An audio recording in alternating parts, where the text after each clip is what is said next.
Hey, look, everybody, it's... Oh, that don't look too good. Yeah. Fox, get up. Fox! Yeah, he's dead. Fuck! It's no use, Falco. Already tried that. Listen, Fox is dead. Just help me find out who's responsible, okay? I think I have a pretty good hunch, but let's start from the beginning. After this video, if you like what you've heard, be sure to subscribe and hit that bell. But let's get started.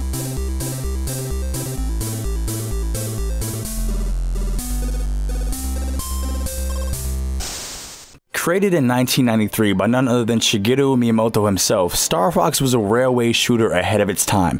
This title was Nintendo's first shot at polygonal graphics, and while this style is dated now, it did set the tone for the generation that many consider classic. Couple that with the tight, immersive gameplay, and you can see how Starfox was received really well and sold a respectable 4 million copies. Following the huge success of the original title, work began on Starfox 2, a game that would subsequently be cancelled in favor of Starfox 64 in 1997. This would turn out to be a very wise decision, as Starfox 64 went on to become the most recognized in the entire series, bar none. Alongside the story of this game featured a 4-player dogfight mode, and it was the first N64 title to include the Rumble Pack. The Nintendo 64 brought this world to life in a way not seen on the SNES. To say this game was a success is an understatement. Look, it even surpassed Super Mario 64 and Mario Kart 64. This thing was huge, massive. And while it is to be commended for all the things it achieved, I strongly believe that it's a double-edged sword and the start of our problems later, but more on this later. With the GameCube came Star Fox Adventures, a game that took a substantial turn from what garnered this series so much attention in the first place. As the story goes, Rare, who at the time still developed games for Nintendo, was working on a completely different title for the N64, but upon request of Mr. Miyamoto, they changed the game to fit inside the Star Fox world. The blanket majority of fans did not take this game very well. As I said before, this game was just different. Adventures focused on exploration and discovery, and Fox was for the first time outside of his R-Wing. In fact, the R-Wing was only used as a means to traverse between worlds and to not partake in dogfights. Sales declined, and to this day, many fans consider it to be nothing more than a spin-off, even though the events are canonical.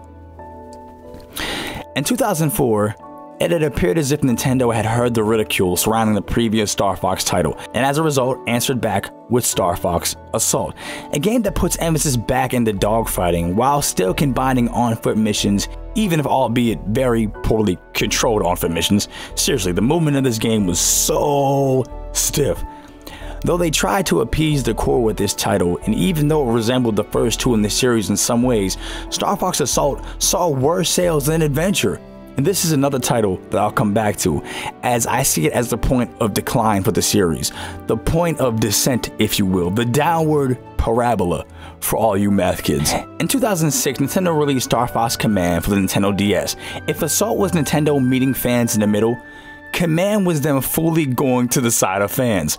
Commands featured nothing but flight. Outside of combat, Command was more of a strategic game than the other games in the series, as players had to draw paths for the ship to engage enemy squadrons. I didn't mind this, but let history show I haven't exactly been what many Star Fox fans would consider the norm when it comes to reception of releases. This game bombed, selling under 1 million units on a console with an install base of 154 million worldwide. This is a pivotal point for the series so far, guys, because after this title, Star Fox hasn't been fresh or original since. We haven't seen a new full-fledged game since. In 2011, Star Fox 64 3D was released for the 3DS, and honestly there's not much to detail here. The sales were poor, selling not even a quarter of the original title's sales. The interest in Star Fox had clearly waned over the years, with each entry seeing a steady decline. This didn't hit in the way Nintendo had hoped, so it was back to the drawing board for the series. In 2016, Nintendo released Star Fox Zero, a reimagining of the original and Star Fox 64. I think the thing that really did this one in was timing. This was at the Wii U's final hour, and if you remember, in 2016 there was already buzz and rumbling about the Nintendo Switch, which at the time was known as the NX. And on top of that, the Wii U wasn't doing well in the 4 years it had been out anyways. This game was met with mixed reactions, and honestly, at this point, we're really questioning the future for the series. Will this game ever get another sequel, or will it be like F-Zero, which hasn't seen a release in quite some time? I think time will tell, but I want to circle back to a few points I made earlier in the video. Earlier, I spoke about how the very key to the Starfox series' success was swallowed by Starfox 64 itself. Allow me to explain. First, while success is of course worthy of praise, Starfox 64 spoiled a generation of fans, and the results are almost cyclical to this day. Human beings like innovation, but simultaneously scoff at it when the word turns to change. Well, now the whole definition isn't the same.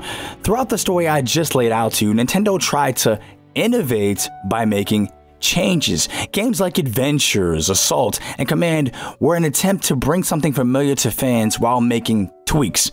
Okay. Adventures wasn't a tweak. But to make my point, a majority of us wanted nothing to do with these differences. Assault was a good game, but as I touched on before, it was a shift in momentum. After this, the scale began to slide toward the side of fewer and fewer risks because backlash is backlash. I don't know what to tell you. As I've said, Command wasn't received well either, and ironically enough, the very game that fans missed in Star Fox 1 and 64 wasn't received well with 64 3D or Zero. So now we're left in a really tough space. When Star Fox team tried to be original and make things fresh and innovate and make these changes, fans don't want it, but we also don't want more of the same. I think more than asking if Star Fox will come to the Nintendo Switch, I gotta ask, will Star Fox be okay in general, and are we to blame for this? Lack of motivation or inspiration could play a part in no original titles as of yet, and while I'm not saying we should accept everything developers give us, but did the masses force this series into a predictable loophole? I think that question begs asking. Look, I didn't set out to make this video with the hopes of making anybody feel responsible for the state the series is in, but to tie it all together, what's the likelihood of Star Fox making it to the Switch? My opinion? I don't know, guys. I honestly don't know. And if it does get here, will it just be another remake of what we've seen before? I don't know, guys. I really don't. But I want to know what you guys think. Let me know in the comments below. Do you feel at all that the fans are responsible for what we are seeing right now with this honestly predictable same type of gameplay that we've seen for how many decades now? Let me know. I want you guys to do me a favor real quick and share this video if you liked it with a friend of yours or somebody that you know who loves Star Fox. I want the whole entire Star Fox community to see this video. Also, be sure to check in every Tuesday and Thursday for videos just like this one. Tomorrow we got the breakout going out, and on Saturdays we have the podcast. Check out for AJ on Thursday, and don't forget, like I said, subscribe and hit that bell for notifications of new videos just like this one. And I will see you guys next week. It's been a pleasure, and it always is. Logan at fanatixfour saying, be safe. See you next time. Bye.